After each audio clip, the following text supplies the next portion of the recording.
Bismillahirrahmanirrahim. Assalamualaikum warahmatullahi wabarakatuh.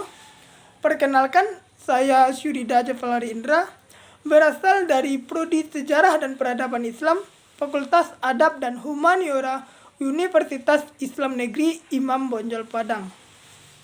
Baiklah, dalam video kali ini saya akan membahas dan menguraikan perihal perlayaran dan perdagangan di kawasan Laut Sewu. Yang mana dalam bahasan kali ini kita akan menguraikan atau mengulik beberapa pembahasan. Yang pertama itu mengenai seputar kawasan Laut Sewu. Apa itu Laut Sewu, bagaimana itu Laut Sewu, hingga bagaimana sih geografis dari Laut Sewu ini sendiri. Terus itu kita akan mengulik perihal perlayaran dan perdagangan yang pernah terjadi di kawasan Laut Sewu. Yang mana tercatat dalam sejarah bahwasanya terdapat sejarah panjang mengenai pelayaran dan perdagangan yang terjadi di kawasan Laut Sewu ini. Sehingga hal ini tentu menarik bagi kita untuk membahas dan mengetahui seputar bagaimana sih terjadinya pelayaran dan perdagangan di kawasan Laut Sewu ini. Hingga nanti kita akan memasuki bahasan mengenai apa saja sih yang menjadi komoditas dagang yang ada di kawasan Laut Sewu ini. Langsung saja, video kali ini dibuat itu tidak terlepas dari bagaimana saya pribadi sebagai yang membuat video untuk membagi sebuah pengetahuan dan wawasan mengenai kawasan Laut Sewu dan bagaimana bahasan-bahasan yang telah kita sampaikan tadi. Dan ini merupakan salah satu tugas video untuk memenuhi ujian tengah semester mata kuliah Sejarah Maritim dan Perdagangan di Asia Tenggara, Selatan, dan Timur. Terdapat di kelas SPI 7B. Langsung saja. Yang pertama mengenai Laut Sewu. Yang mana Laut Sewu ini merupakan sebuah kawasan yang terletak di zona ekonomi eksekutif Indonesia, yang mana Laut Sewu ini berbatasan langsung dengan wilayah pesisir barat negara Timur Leste. Laut Sewu ini memiliki peran besar dalam konservasi perairan laut di Indonesia, yang mana lebih dari 65% potensi sumber daya alam yang ada di Indonesia ini berasal dan bersarang di kawasan Laut Sewu ini. Terdapat 76% spesies terumbu karang dan serta 37% spesies ikan karang yang ada di dunia. Dan itu terletak di kawasan Laut Sewu ini. Di situ kita melihat betapa besar peranan Laut Sewu ini tidak hanya di wilayah Indonesia namun juga di kancah internasional. Sebagai akibatnya, pada tahun 2014, pemerintah Indonesia menetapkan Laut Sewu sebagai kawasan perairan nasional yang terbagi menjadi dua wilayah, yaitu wilayah perairan Selat Sumba dan wilayah perairan Pulau Timur Leste, Sabu, dan Batek. Yang mana Laut Sewu ini terletak di kawasan Sunda Kecil. Secara geografis terletak antara 9 derajat hingga 11 derajat lintang selatan dan 120 derajat hingga 125 derajat bujur timur. Beberapa perairan di sekitar pantai selatan Pulau Flores, pantai barat daya Pulau Timur, Pulau Rote, dan Pulau Sewu merupakan palung laut yang dalam dan bersih dengan kedalaman lebih dari 1.500 meter. Keadaan ini menjadikan wilayah laut ini sangat sesuai dan aman untuk kegiatan perlayaran. Maka tak heran terdapat banyak sekali pelabuhan-pelabuhan yang ada di seputaran kawasan Laut Sewu ini. Ya, dapat saja kita sebut yaitu Pelabuhan Ende, Pelabuhan Kupang, pelabuhan yang ada di kisaran Laut Sewu, dan banyak lagi. Terus itu dia gambaran bagaimana Laut Sewu pada masa saat ini. Tentu hal yang luar biasa ya bagi kita. Salah satu perairan yang ada di Indonesia merupakan perairan yang berperan besar dalam kancah internasional dalam menjaga sumber daya alam laut. Begitu. Dan perlu kita ketahui bahwasanya kawasan Laut Sewu ini tidak terlepas dari catatan sejarah panjang. Terlebih itu mengenai bagaimana sih perlayaran dan perdagangan yang ada di kawasan laut ini. Terlebih itu di Pelabuhan Ende, Pelabuhan Kupang, dan banyak lagi pelabuhan yang berada di kawasan ini. Ya, seperti yang kita bahas tadi, itu tak terlepas dari bagaimana peranan kawasan, bagaimana bentuk dan strategisnya kawasan Laut Sewu ini sehingga baik untuk perlayaran maupun perdagangan. Dan itu tidak disia-siakan oleh orang-orang pada masa dahulu. Ya, perdagangan dan perlayaran Laut Sewu ini sebenarnya sudah jauh sekali, sudah lama sekali itu telah terjadi. Yaitu sejak nenek moyang kita yang merupakan orang-orang Bugis, orang-orang Makassar yang berada di kawasan tersebut. Namun, sejak tahun atau abad ke-17, hubungan Raja Makassar dan Belanda memiliki hubungan dagang. Sehingga terjadi beberapa diplomasi berupa atau perihal perdagangan yang terjadi di kawasan ini antara Raja-Raja Makassar dengan VOC yang diwakili oleh Belanda pada saat itu. Namun, hubungan ini sempat terputus. Kenapa? Karena Raja-Raja Makassar dan Belanda sempat mengalami sebuah perperangan. Sehingga pada tanggal 18 November 1667, Admiral Cornelis Spelman memulihkan hubungan dagang tersebut. Yang mana setelah itu, Belanda mendirikan poster di seputar kawasan wilayah pesisir dari Teluk Ende. Dan selama abad ke-17 ini, sebenarnya Belanda masih belum aktif dalam menggencarkan pelayaran dan perdagangan di kawasan Laut Sewu ini.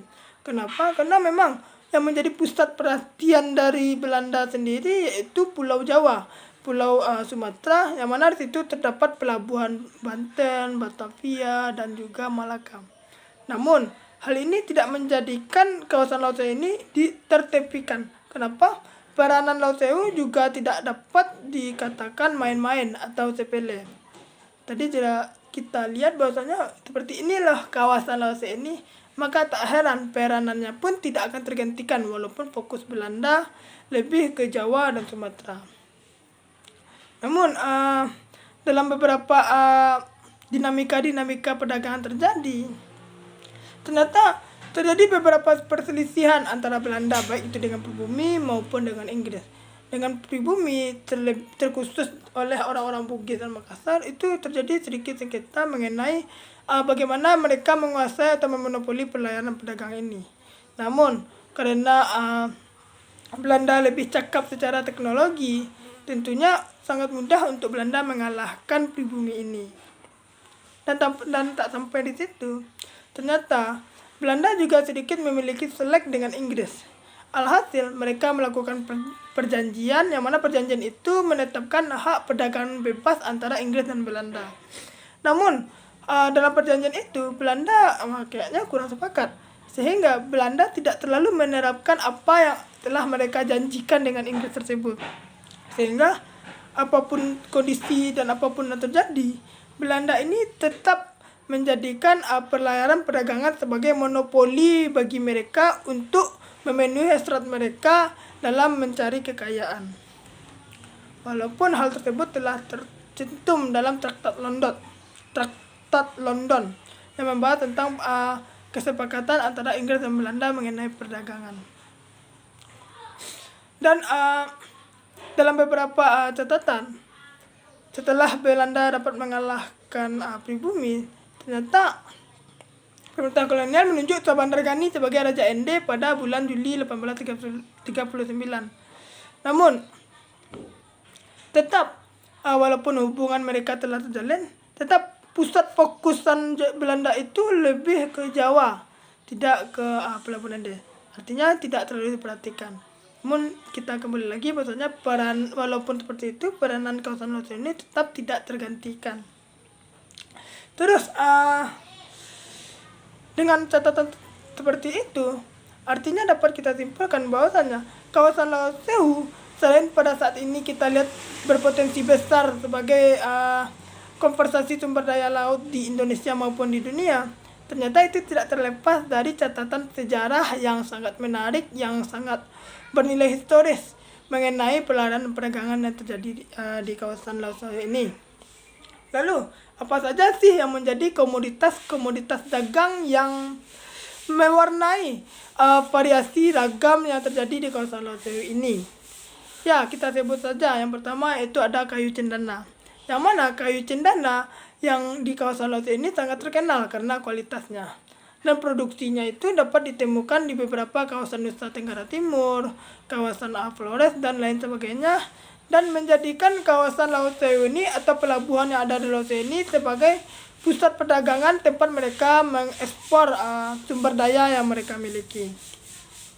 Dan ini menjadi perdagangan yang ramai mengenai perihal kayu cendana ini.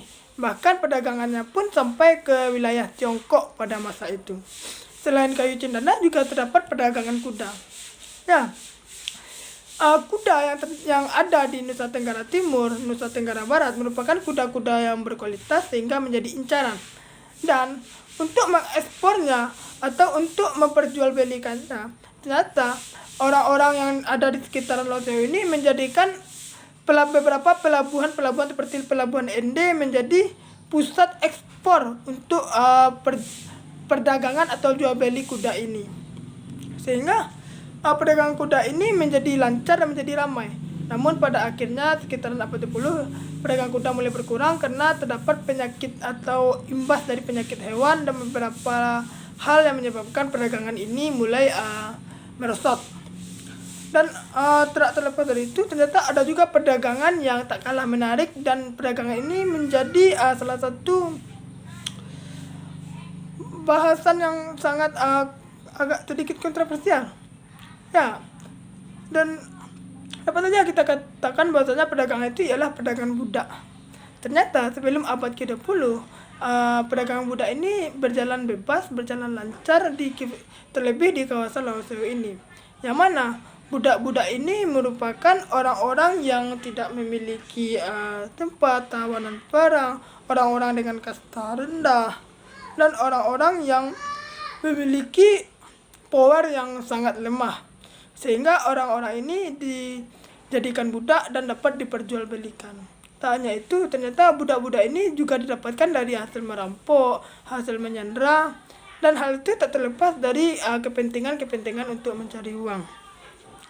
Namun perdagangan budak ini akhirnya terhenti. Kenapa? Karena orang Belanda dan Inggris tidak sepakat dengan perdagangan manusia ini. Kenapa? Karena itu sangat melanggar dan bertentangan dengan hak asasi manusia.